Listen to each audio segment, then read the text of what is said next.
Hello, hello. Yes, it's that time again. Minerva's back. And this time she has some really good items. She'll be at Fort Atlas from June 10 to June 12. When you fast travel to Atlas, turn around and go left. And past the truck. That's where she'll be. And this is what she has on the menu. Just a quick reminder that the servers work off US Eastern Time, so you may need to wait a bit. Try after the daily challenge is reset and she should be there. So let's have a brief discussion of the items on sale. As always, I'll go from best to worst. Yes, this is it. If you're one of those people who bought the Secret Server's chest piece in the last few weeks, then this is the utility mod you want. The jetpack lets you fly for a bit by consuming action points, so it's particularly good for low health players with a full unyielding set. You have plenty of action points. The marsupial and bird bones mutations also let you maintain your flight for longer. Let's do a quick demonstration. I'm on top of the monorail, and there's Watoga, and there's the asylum. If you hotkey something like coffee or cake, you can refresh your action points on the move and fly for even longer. So let's go for a little flight. Unfortunately, the game forces you down after a while, no matter how many APs you have. It looks like gravity just gets stronger for some reason, and you eventually lose all forward momentum.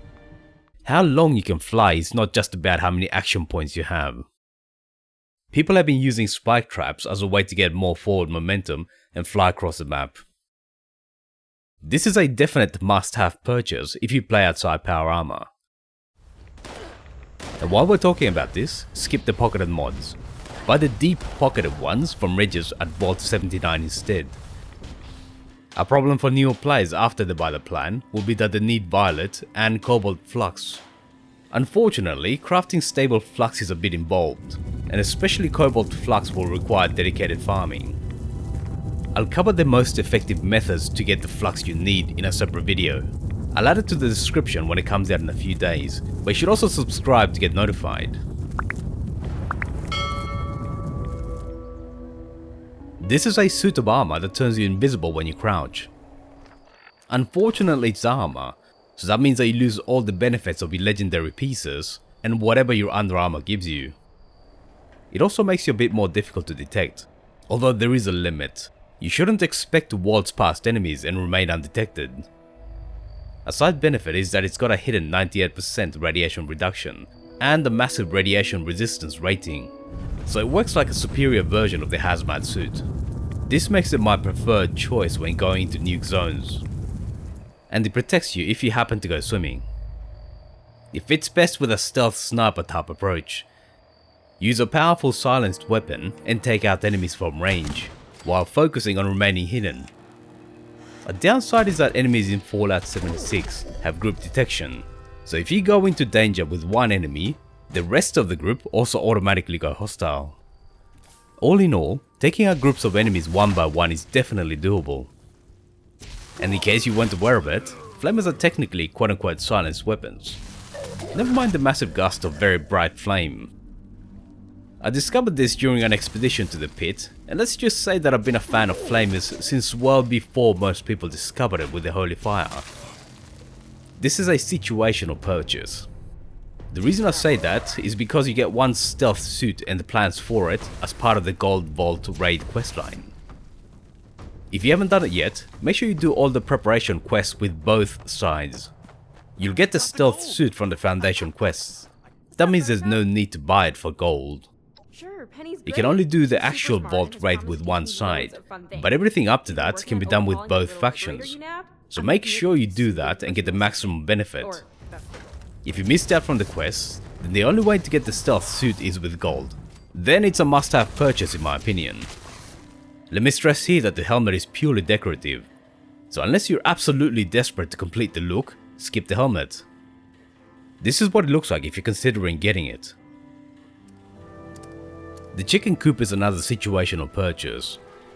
It produces a lot of fertilizer and holds up to 10. That means you get 10 every 20 minutes or so. The coop will be useful for people who plant crops regularly. but it's a must-have for people who craft a lot of explosives like grenades or dynamite.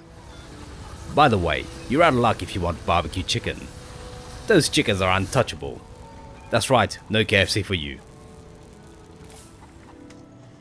The Gauntlet is an unarmed weapon. You need to use legendary modules when crafting it, but you get random legendary properties. By default, it's a bleeding weapon, but you can also buy the plans for an energy mod.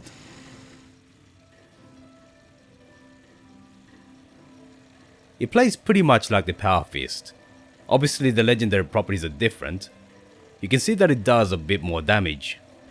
It has the same speed rating and you can do all the same attacks. It's not a bad weapon and it's not too expensive if you want to try something new.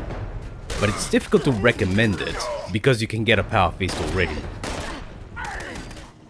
I've covered the War Glaive in previous sales, but in this one you can buy the Cryo mod and the Plasma Blade mods. The Cryo mod has a bigger and longer slowdown than most Cryo weapons, so you should be able to keep enemies frozen, even though the weapon is a slow swinging melee one. Most enemies lack Cryo resistance, so exchanging physical for Cryo damage should be more effective against tougher enemies. Like with all other Glaive mods, the Cryo mod is effective in combat, and you can kill enemies with 2 shots or 1 headshot. The Plasma mod gives you an energy component instead of purely physical damage. But a small quirk of the weapon is that it has different animations from the other Glaive mods. There's no gameplay effect, but it's a very effective weapon overall. I recommend you skip it though. The new Skyline update will give you similar weapons for free. The overdrive turbos for the legs let you sprint faster in exchange for more action points cost. But there's a cap on how much faster you can sprint, and if you have the speed demon mutation, you won't get any benefit from the mod. And to be frank, everybody should get the speed demon mutation anyway. The reloading speed bonus alone makes it a must-have mutation. The medic pump mod for the torso is not bad if you play at full health. It automatically uses a stim pack if you fall below 50% of your maximum health. In that sense it works like the Born Survivor perk and the auto stim legendary effect. But one quirk is that it doesn't work with damage over time. So if you think it can save you from burning yourself to death with the cremator, think again. It works off the normal damage, but damage over time will need you to manually heal. There is also a delay between heals, but it's very small. For full health players it can be useful, but for low health players, the Emergency Protocols mod is superior. It's better to reduce the damage you take than to heal it. The Stealth Boy mod gives you camouflage when you're crouching, but it breaks when you move, so it's not as useful as a proper Stealth Boy or a stealth suit. The biggest drawback is that it drains your action points. Of course in power armor, that means you're losing fusion core power with every second. And frankly, if you're in a T65, you should be focusing on shredding enemies, not hiding from them. If you prefer stealth, then the stealth suit is a better option. As you can see when I stand up, it's not the overweight status that's draining the action points. Thanks for watching all the way to the end. Let me know what you thought about it in the comments. Feel free to leave a like, subscribe and hit the bell button to be notified when new videos come out. See you soon.